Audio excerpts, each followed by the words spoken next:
¿Alguna vez has sentido que la vida se te va entre los dedos, que los días pasan uno tras otro, y aunque haces todo bien, algo dentro de ti sigue vacío? Cumples horarios, persigues metas, resuelves problemas. Pero en el fondo hay una pregunta que no se calla. ¿Esto es todo? Tal vez nunca lo has dicho en voz alta, pero lo has pensado. Tal vez lo has sentido en la noche, cuando el ruido se apaga y solo queda tu conciencia hablando contigo. Una sensación de que falta algo, de que el éxito, la estabilidad o incluso la religión no han logrado darte la paz que prometían. Hoy quiero invitarte a un viaje, no a una clase, no a una lección moral, sino a un encuentro. Un encuentro con palabras pronunciadas hace más de 2000 años, pero que siguen teniendo el poder de sacudir el alma, romper esquemas y reconstruir corazones. Palabras dichas en una montaña, palabras que no fueron gritadas, pero atravesaron generaciones, palabras que no buscaron agradar, sino despertar. El Sermón del Monte no es un discurso bonito, es una revolución silenciosa, es Jesús mirando a la multitud y mirándote a ti y diciendo: así es como se vive cuando Dios gobierna el corazón. Estas enseñanzas no son ideales inalcanzables, son una invitación, una forma distinta de existir, un camino hacia una vida con sentido, propósito y una paz que no depende de las circunstancias. Respira profundo, abre tu mente y permite que estas palabras hagan lo que siempre han hecho, transformar desde adentro. Jesús comienza su mensaje de una manera inesperada. No empieza hablando de poder, ni de reglas, ni de castigos.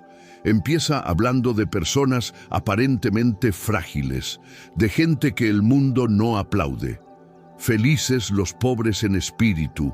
No habla de pobreza material.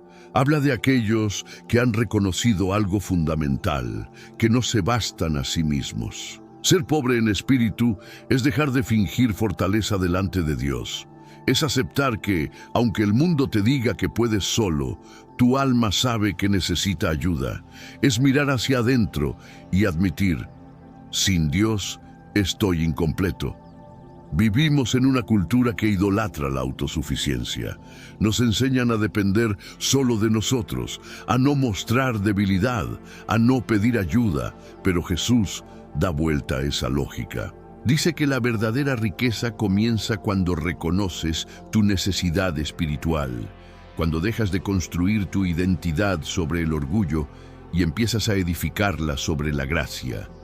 Ahí comienza el reino de los cielos, no en el control, no en la arrogancia, sino en la rendición, cuando aceptas que no lo sabes todo, que no lo puedes todo, que necesitas dirección. Esa humildad abre una puerta, y por esa puerta entra Dios. Luego Jesús habla de algo aún más desconcertante: felices los que lloran. No glorifica el sufrimiento, no romantiza el dolor, pero reconoce una verdad profunda. El corazón que llora es un corazón vivo. Llorar es reconocer que algo no está bien, que hay pérdida, que hay heridas, que hay pecado, que hay un mundo roto.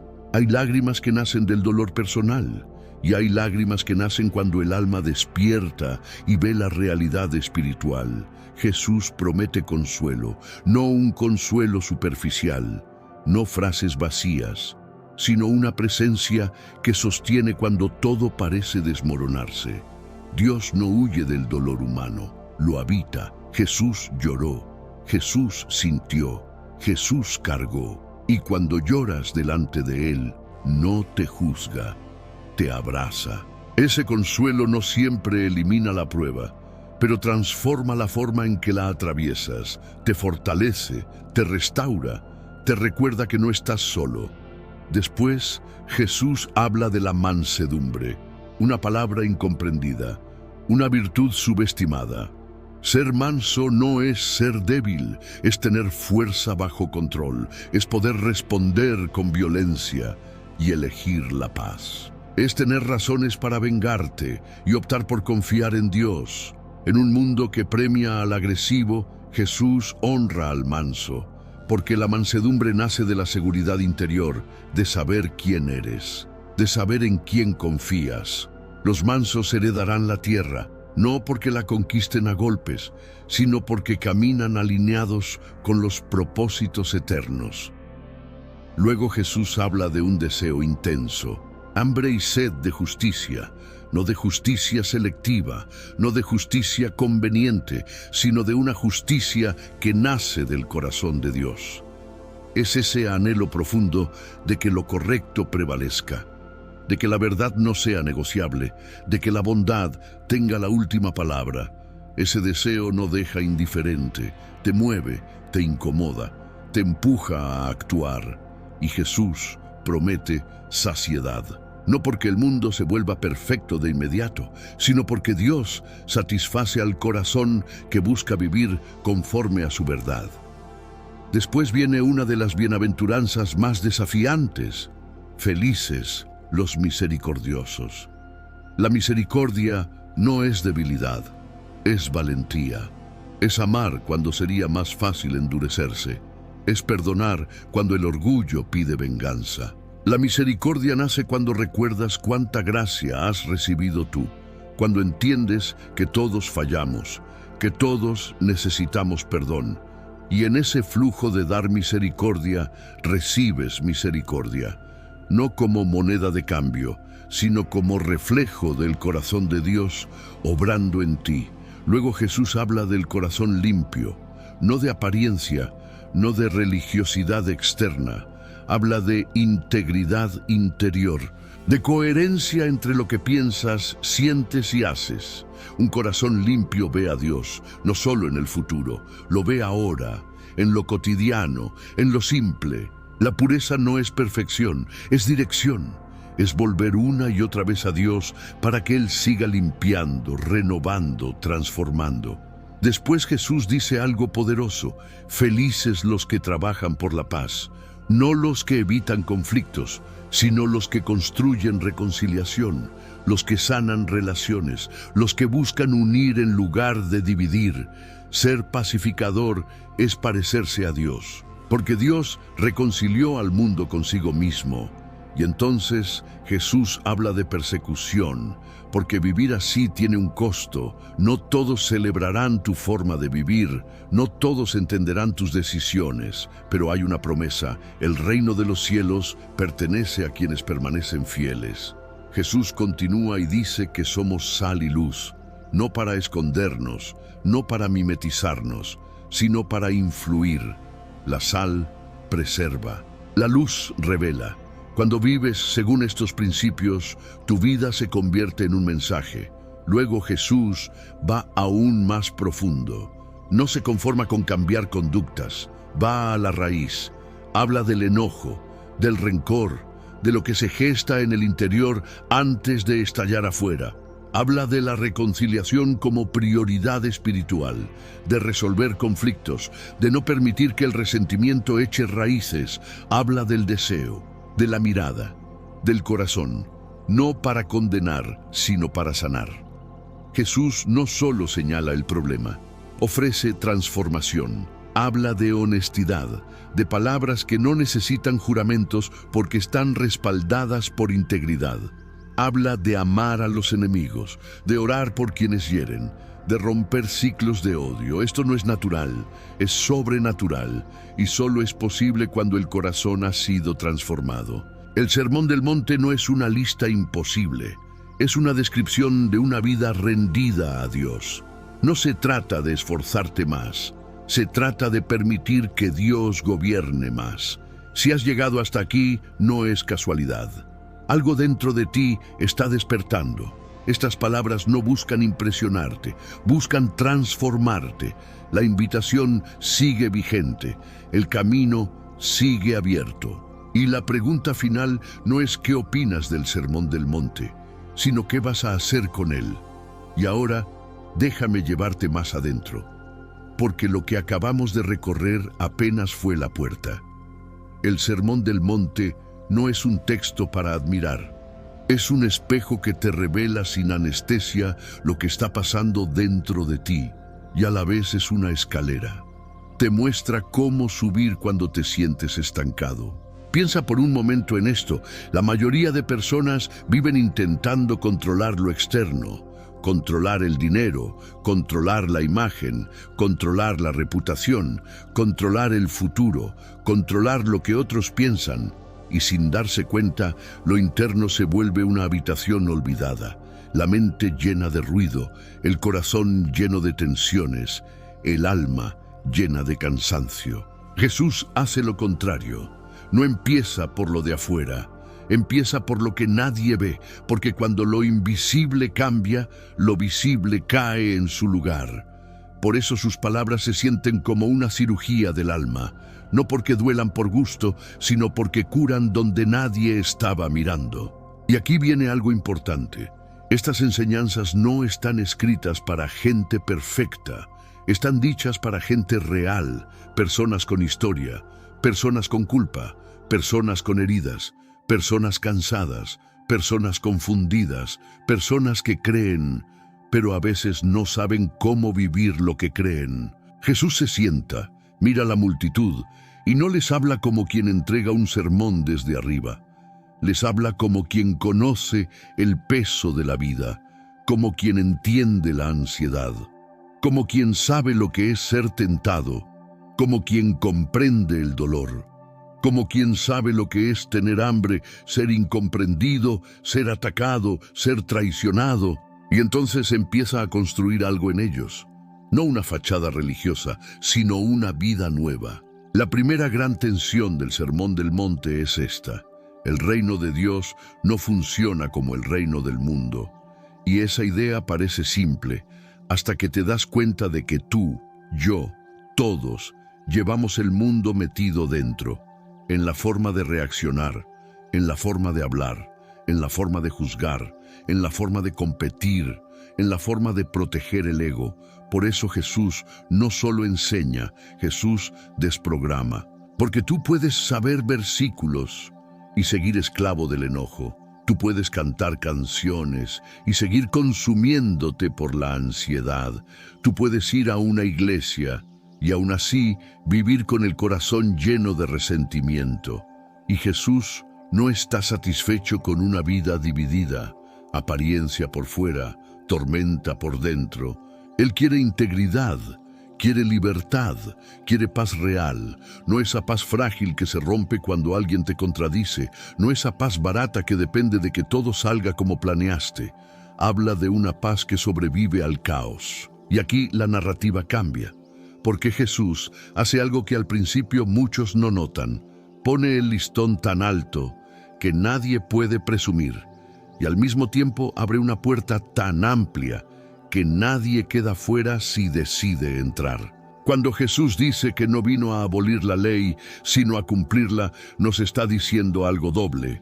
Por un lado, la voluntad de Dios no era un capricho, los mandamientos no eran un juego, hay verdad, hay justicia, hay un estándar santo, y por otro lado, tú no puedes llegar ahí por tus fuerzas, por eso Él vino, para cumplir lo que tú no podías, para llevarte donde tus fuerzas no alcanzan.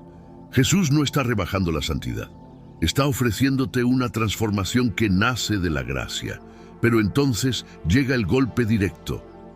Han oído que se dijo, pero yo les digo. Y eso es clave, porque Jesús no discute solo acciones, discute intenciones. No solo conducta, discute corazón. Aquí la estructura es simple pero brutal. Jesús toma un mandamiento externo y lo lleva a su raíz interna. Y cuando lo hace, nadie queda bien delante de su propia conciencia. Y esa es la idea, porque antes de sanar, tienes que reconocer. Primero, el enojo. Han oído, no matarás. Perfecto. La mayoría de personas dirán, yo nunca he matado. Y se sienten tranquilos. Y Jesús dice, sí, pero ¿qué hay de tu enojo? Porque el asesinato rara vez empieza con un cuchillo, empieza con una palabra, empieza con desprecio, empieza con una idea que repites en tu mente, empieza con una herida que decides alimentar. Y aquí la mayoría falla, no porque sean monstruos, sino porque son humanos.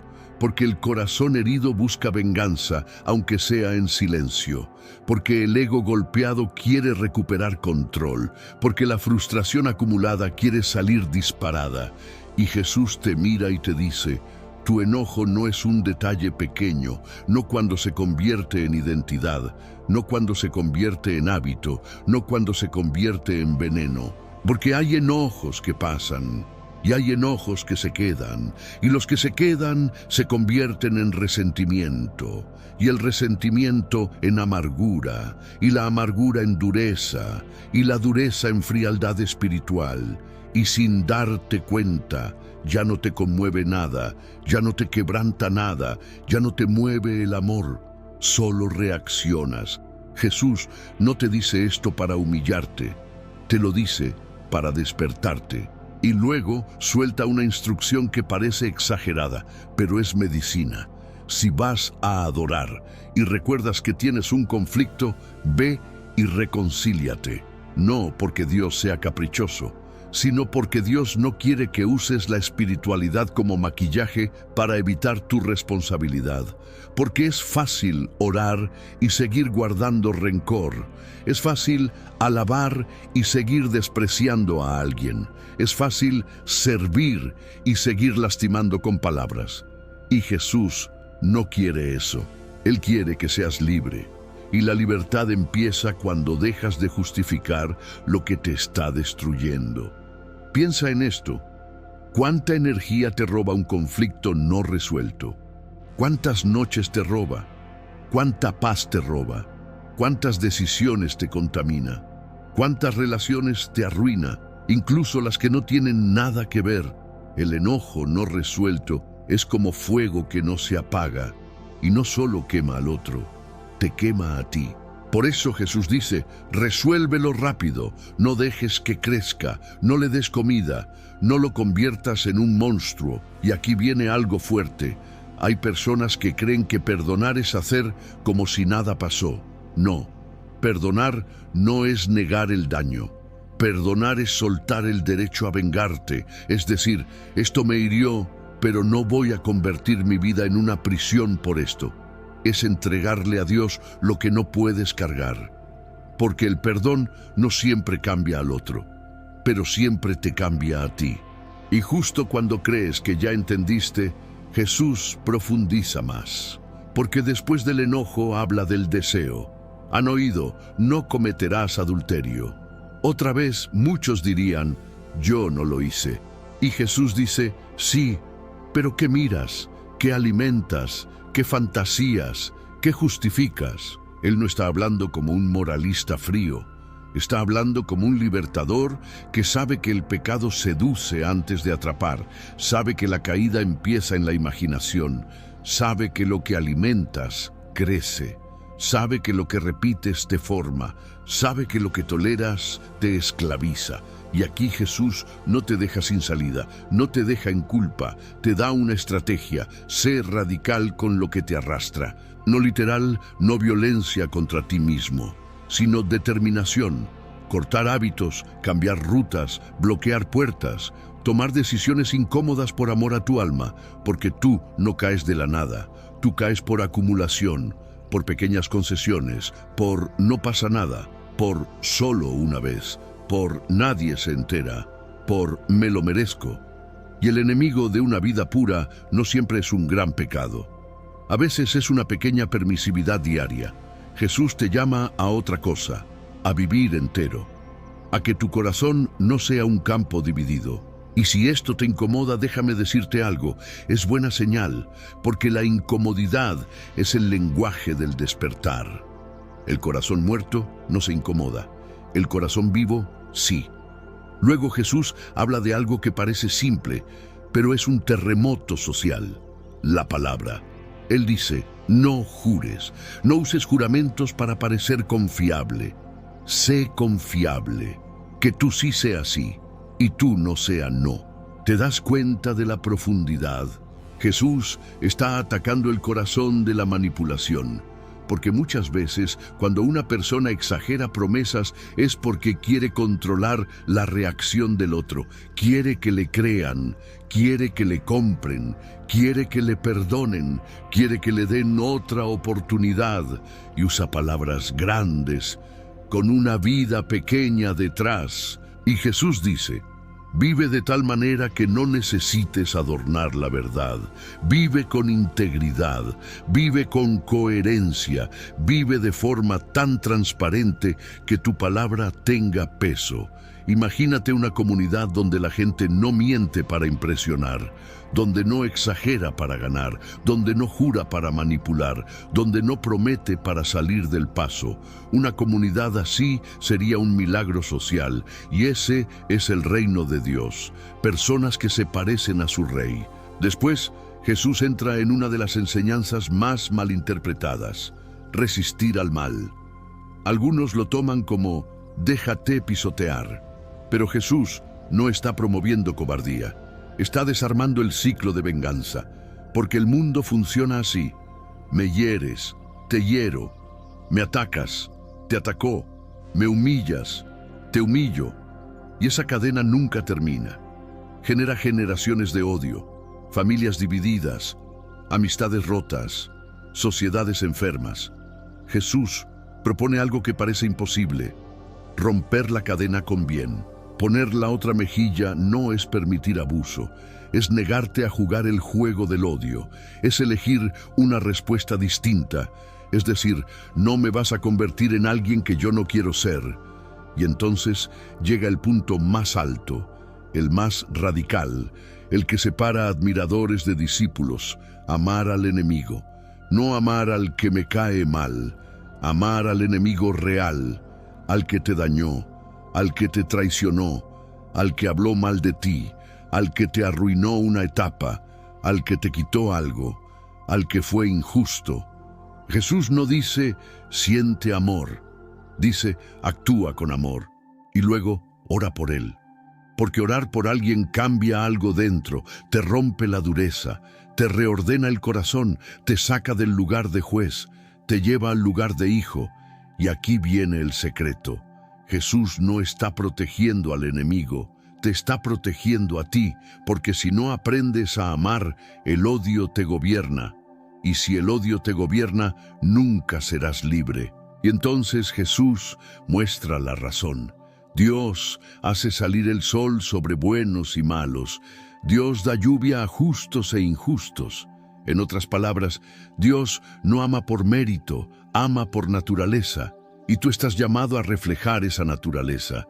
Esto no significa que todo esté bien, no significa que no haya justicia, no significa que no haya consecuencias, significa que tu corazón no tiene que ser un basurero de veneno. Y aquí es donde el sermón del monte se vuelve personal, porque Jesús no solo está describiendo una ética, está describiendo una identidad, está diciendo: así vive un hijo de Dios. Y ahora volvemos a algo que mencionamos antes, pero que tiene que caer como una revelación. Ustedes son sal y luz. No dice, ustedes deberían intentar ser. Dice, ustedes son. O sea, si eres suyo, ya recibiste una identidad. El asunto es si estás viviendo conforme a ella. La sal sirve cuando se mezcla. La luz sirve cuando se ve. Y aquí se rompe una mentira espiritual peligrosa. La idea de que lo espiritual es solo lo privado. Sí, hay intimidad con Dios. Sí, hay vida secreta. Pero si tu fe no afecta tu trato, tu trabajo, tus decisiones, tu carácter, entonces no es fe viva, es una etiqueta. Ser sal es impedir la corrupción. ¿Cómo? Con integridad, con valentía, con verdad, con compasión, con justicia, con misericordia, con pureza. Ser luz es iluminar con ejemplo, no con arrogancia, no con superioridad, con consistencia. Y Jesús lanza una advertencia que pocas personas toman en serio. La sal puede perder su sabor. En otras palabras, puedes llamarte creyente y vivir como cualquiera. Puedes hablar de Dios y no reflejarlo. Puedes conocer frases y no tener fruto. Puedes acostumbrarte tanto a lo santo que lo sagrado ya no te conmueve. Y ahí está el peligro. No es que Dios se aleje, es que tú te vuelves insensible. Y cuando te vuelves insensible, puedes seguir en la iglesia, pero lejos de Dios en el corazón. Por eso Jesús, a lo largo del sermón, no deja que te escondas en la multitud. Te trae al frente, te mira a los ojos y te pregunta sin palabras, ¿quién estás siendo cuando nadie te ve? Y ahora quiero que hagas algo. Imagina por un segundo que estás ahí, sentado en esa ladera, hay viento suave, hay polvo, hay gente alrededor.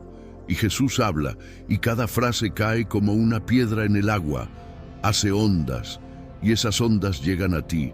Porque tú y yo no estamos leyendo un texto muerto, estamos escuchando una voz viva, y esa voz no viene a aplastarte, viene a levantarte, no viene a decirte, intenta más, viene a decirte, ven más cerca. Porque cuanto más cerca estás de Él, más natural se vuelve lo que antes era imposible. Ahora, en este punto, muchas personas se preguntan, ¿cómo se supone que viva así? ¿Cómo voy a amar al enemigo? ¿Cómo voy a controlar el enojo? ¿Cómo voy a ser puro por dentro? ¿Cómo voy a ser íntegro en un mundo torcido? ¿Cómo voy a ser pacificador si todos quieren pelear? Y aquí es donde la mayoría se equivoca. Intentan vivir el Sermón del Monte como una lista de tareas y se frustran. Porque estas enseñanzas no son una escalera humana para llegar a Dios. Son el resultado de caminar con Dios. No es, haz esto para que Dios te acepte. Es Dios te acepta. Ahora deja que eso te transforme. Y aquí aparece la idea central, la que sostiene todo. El reino no es solo un lugar al que irás. Es un gobierno que puede entrar en ti. Cuando Dios gobierna tu corazón, tus reacciones cambian. No perfecto, pero real. Tus prioridades cambian. Tus deseos cambian. Tus palabras cambian. Tus relaciones cambian. Tu manera de ver la vida cambia. Y lo más impresionante, tu paz cambia. Porque la paz del mundo es frágil, depende de que todo esté bien, depende del dinero, depende de la salud, depende de la aprobación, depende de que nadie te contradiga. La paz de Dios es distinta, es una paz con raíces profundas, como un árbol que sigue firme aunque el viento golpee. Y ahora, sin darte cuenta, estamos entrando en otra capa del Sermón del Monte. Una capa donde Jesús no solo habla de ética, sino de adoración verdadera. Porque lo que haces con tu corazón determina cómo adoras. Más adelante, Jesús hablará de dar sin exhibirte, de orar sin actuar, de ayunar sin presumir, y el patrón será el mismo. El reino no es show, el reino es verdad. Así que si seguimos, vamos a encontrar algo que puede cambiar tu vida diaria. Jesús te va a enseñar a vivir delante de Dios, no delante de la gente. Y esa sola frase ya es libertad. Porque muchos están agotados no por el trabajo, sino por la actuación, por mantener la imagen, por sostener una versión de sí mismos, por no decepcionar, por parecer fuertes, por parecer santos, por parecer exitosos. Jesús te dice, basta, ven, sé real, sé humilde, sé limpio, sé misericordioso, sé pacificador, sé luz. Y cuando caigas, no huyas, regresa, porque este camino no se camina con perfección, se camina con dirección. Y ahora te pregunto algo con total honestidad. ¿Qué parte del Sermón del Monte te está confrontando más? ¿El enojo, la pureza, la integridad, el perdón, el amor al enemigo? Lo que te confronta es donde Dios quiere sanar. Y eso es esperanza, no condena. Respira, porque lo que viene ahora nos va a llevar a uno de los lugares más íntimos de estas enseñanzas.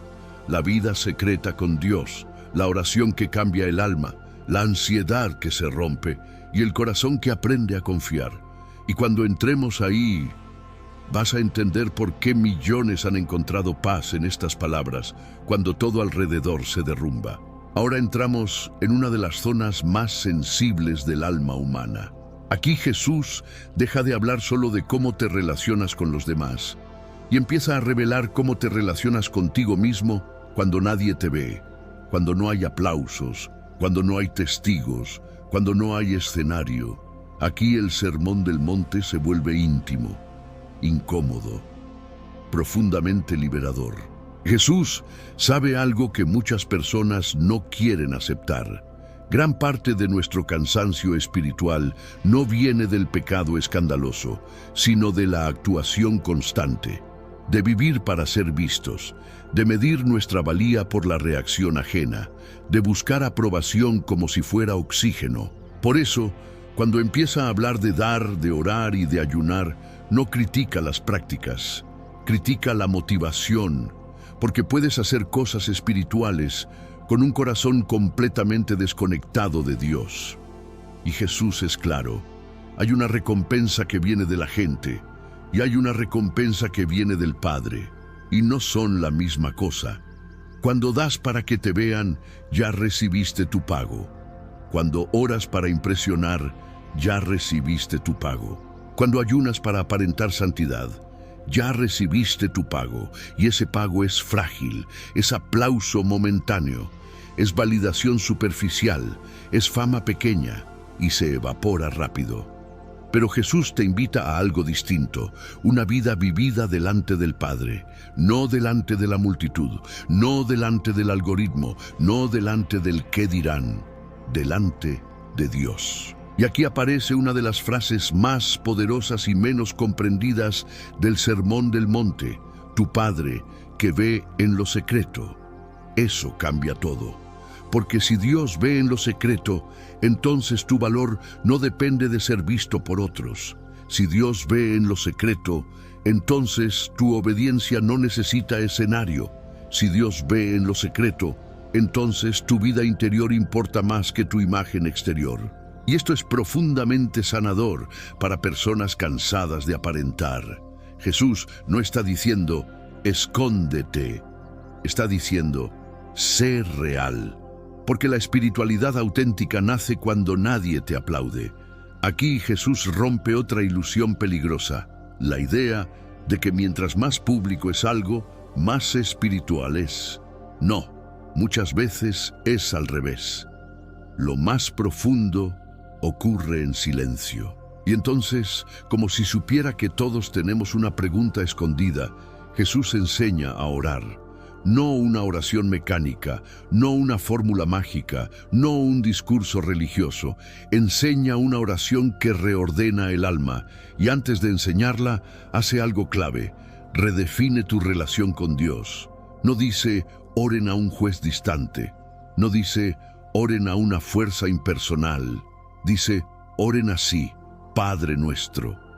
Y esa sola palabra ya es una revolución. Padre, no amo. No tirano, no burócrata celestial, Padre. Eso significa cercanía, significa cuidado, significa identidad, significa pertenencia. Y aquí muchos tropiezan, porque si tu experiencia con la figura paterna fue dura, ausente o dolorosa, esta palabra puede generar resistencia. Pero Jesús no está proyectando padres humanos imperfectos sobre Dios. Está revelando el corazón perfecto del Padre. Un Padre que sabe lo que necesitas antes de que lo pidas. Un Padre que no manipula, un Padre que no abandona, un Padre que no ama a medias. Y entonces la oración comienza a caer frase por frase, no como palabras para repetir sin pensar, sino como una estructura para vivir. Padre nuestro que estás en los cielos. Eso pone las cosas en perspectiva. No estás orando al caos, no estás hablando al vacío, estás hablando a alguien que está por encima de todo, pero cerca de ti. Santificado sea tu nombre. No es solo alabanza, es alineación, es decir, que mi vida no trivialice quién eres, que no use tu nombre para mis propios fines, que lo que haga hable bien de ti. Venga tu reino. Y aquí sucede algo profundo. Esta no es una oración para escapar del mundo. Es una oración para que el gobierno de Dios invada tu realidad, tu carácter, tus decisiones, tus relaciones, tu mente. No se haga mi voluntad, sino la tuya. Esta frase no suena espiritual cuando la dices de verdad. Suena peligrosa, porque implica soltar control, implica confiar, implica aceptar que no siempre sabes qué es lo mejor.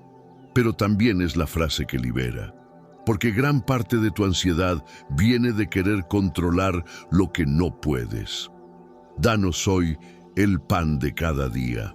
No dice, dame todo el pan del mes. Dice, hoy. Dios te enseña a vivir en dependencia diaria, no en acumulación ansiosa, no en miedo al mañana, porque el corazón humano tiende a preocuparse por lo que aún no existe. Y Jesús te ancla al presente. Hoy, perdona nuestras deudas, así como nosotros perdonamos. Aquí la oración se vuelve espejo, porque no puedes pedir gracia sin permitir que esa gracia fluya. No puedes pedir perdón y al mismo tiempo aferrarte al rencor.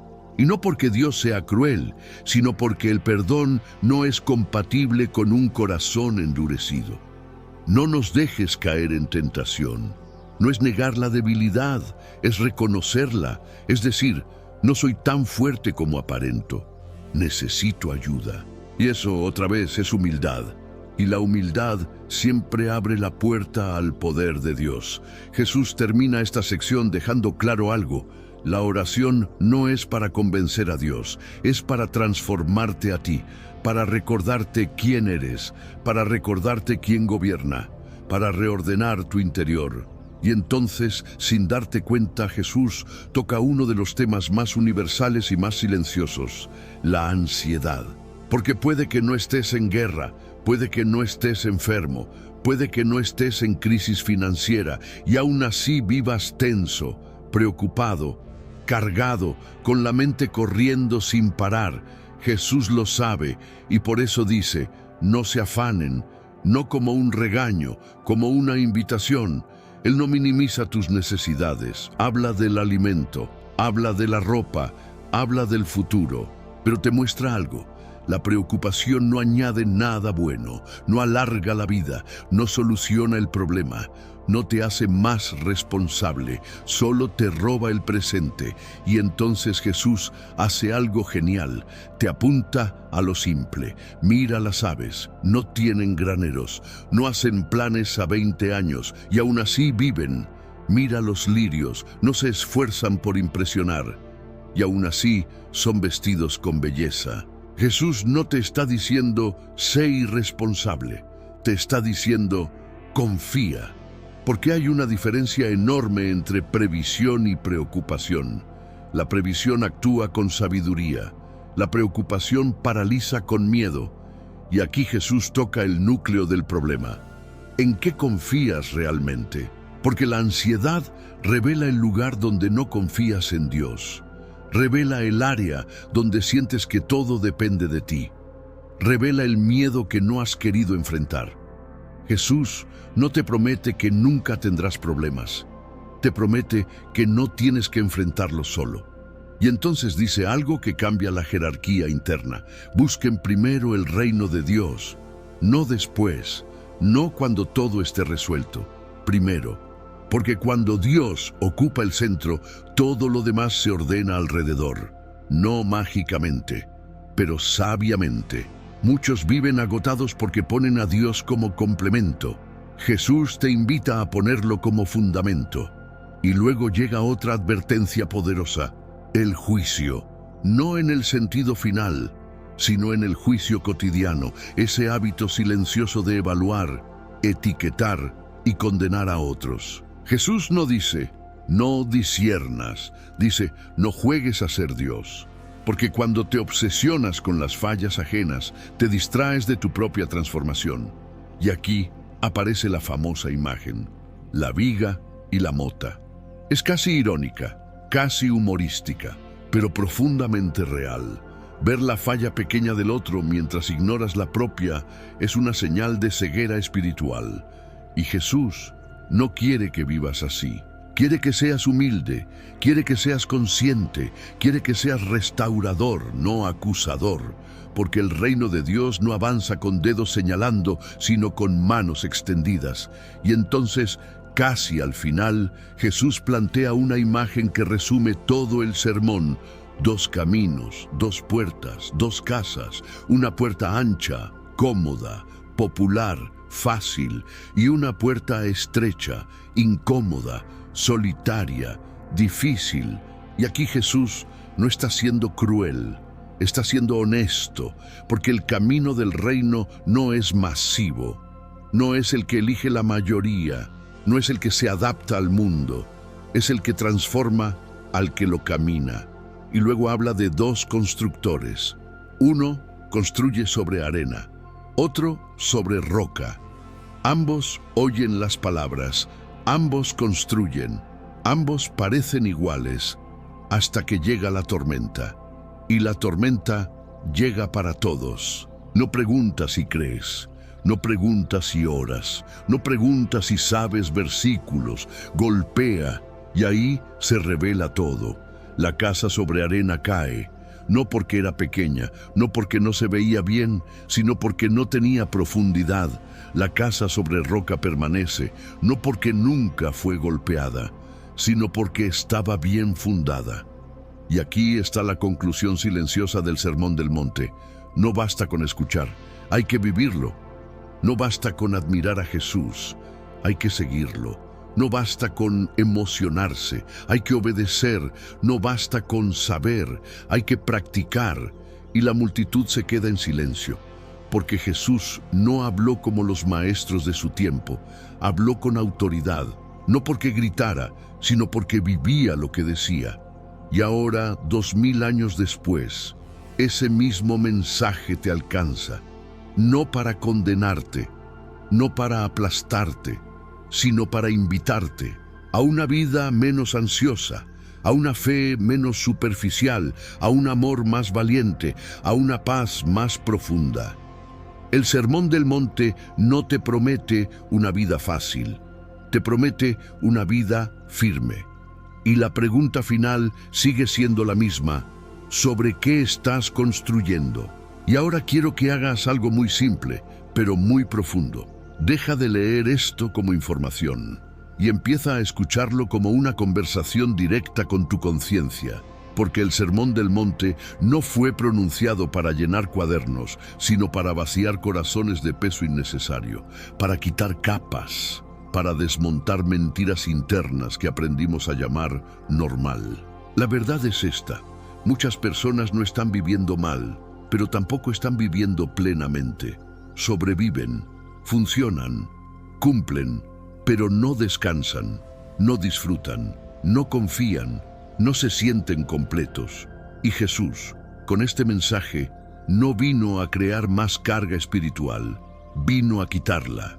Por eso insiste tanto en el interior, porque Él sabe que puedes tener una vida aparentemente ordenada y aún así estar desordenado por dentro. Puedes tener rutinas, disciplina, religión, incluso éxito, y aún así vivir con el alma tensa, el corazón acelerado y la mente agotada. Jesús no quiere que vivas así.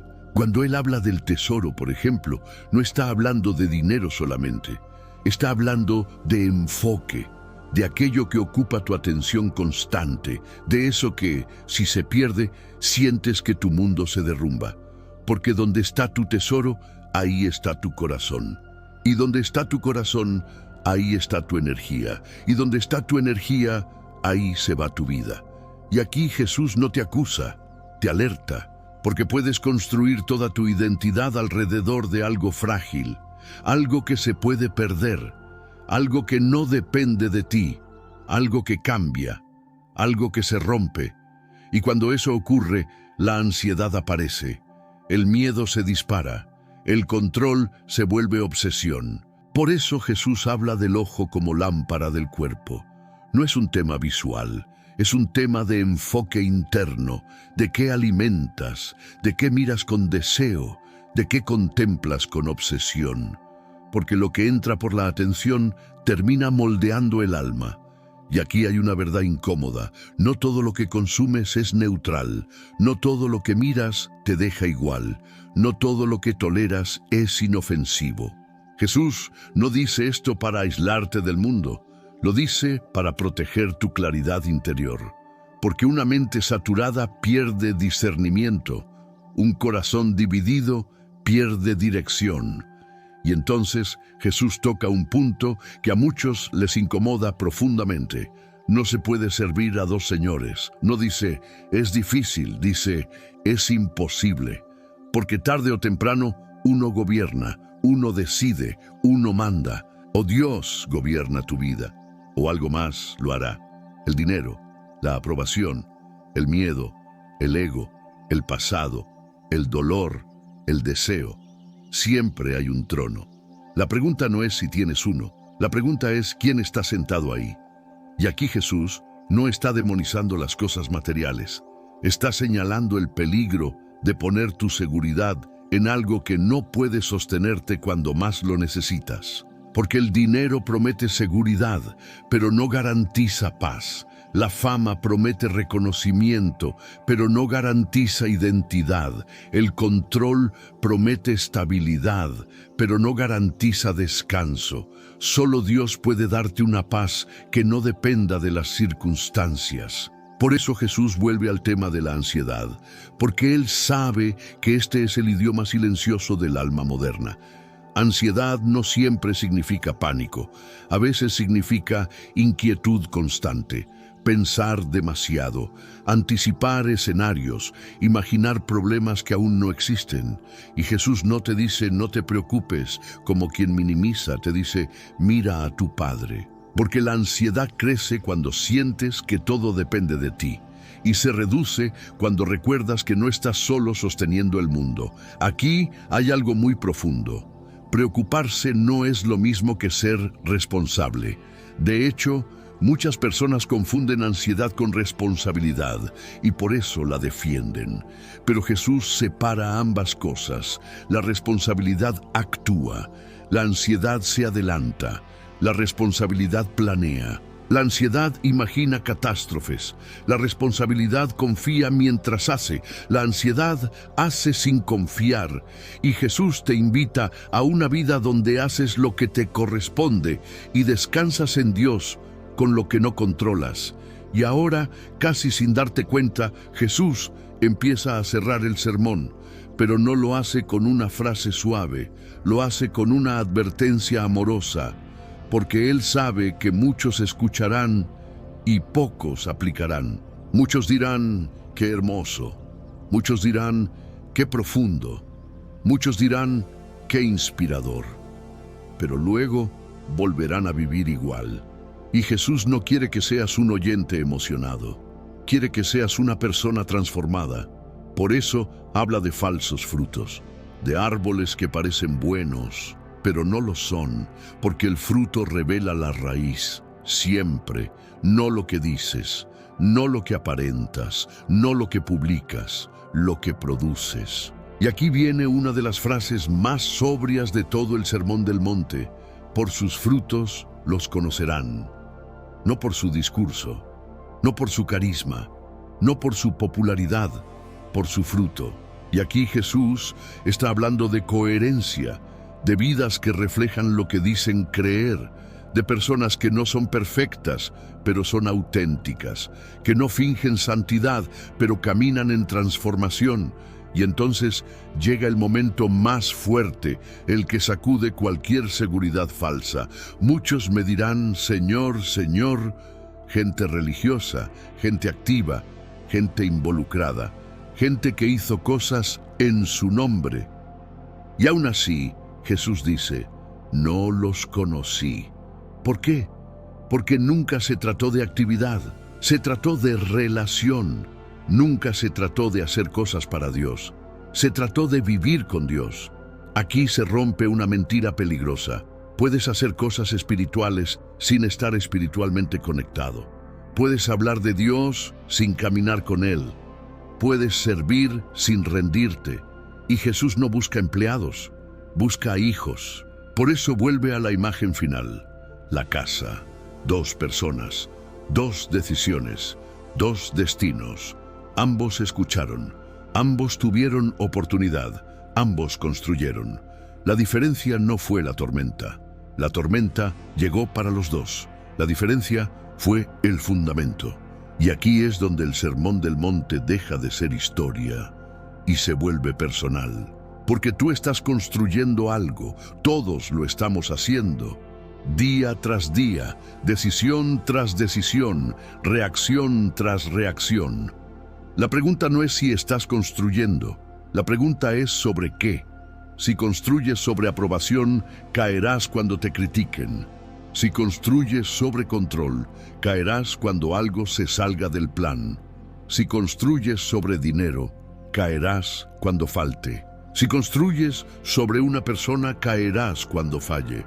Pero si construyes sobre Dios, no significa que no habrá tormentas, significa que no te destruirán. Y ahora quiero que vuelvas al inicio, a esa sensación de vacío, a esa pregunta silenciosa. ¿Esto es todo? El Sermón del Monte responde sin gritar, no, hay más. Pero ese más no está afuera, está en una vida alineada con Dios. No es una vida sin problemas, es una vida con propósito, no es una vida sin dolor, es una vida con sentido, no es una vida perfecta, es una vida firme. Jesús no te prometió comodidad, te prometió verdad, no te prometió ausencia de conflicto, te prometió paz interior, no te prometió control, te prometió compañía. Y quizás lo más importante, no te prometió que podrías solo, te prometió estar contigo. Si has llegado hasta aquí, no es casualidad. No todo el mundo tiene la paciencia, no todo el mundo tiene la apertura, no todo el mundo tiene el hambre, y ese hambre es una señal de que Dios ya está obrando. Ahora la decisión es tuya, no mañana, no cuando tengas todo claro, no cuando seas mejor. Ahora, construir sobre la roca no es un evento, es una elección diaria, es decidir confiar cuando es difícil, perdonar cuando duele, soltar cuando da miedo, obedecer cuando incomoda, pero cada paso vale la pena, porque al final, cuando el ruido se apaga, cuando las opiniones desaparecen, cuando las tormentas llegan, lo único que permanece es lo que construiste con Dios. Y esa vida es una vida que no se cae. Y antes de terminar, quiero que te quedes unos segundos más, no por el video, no por el canal, sino por ti.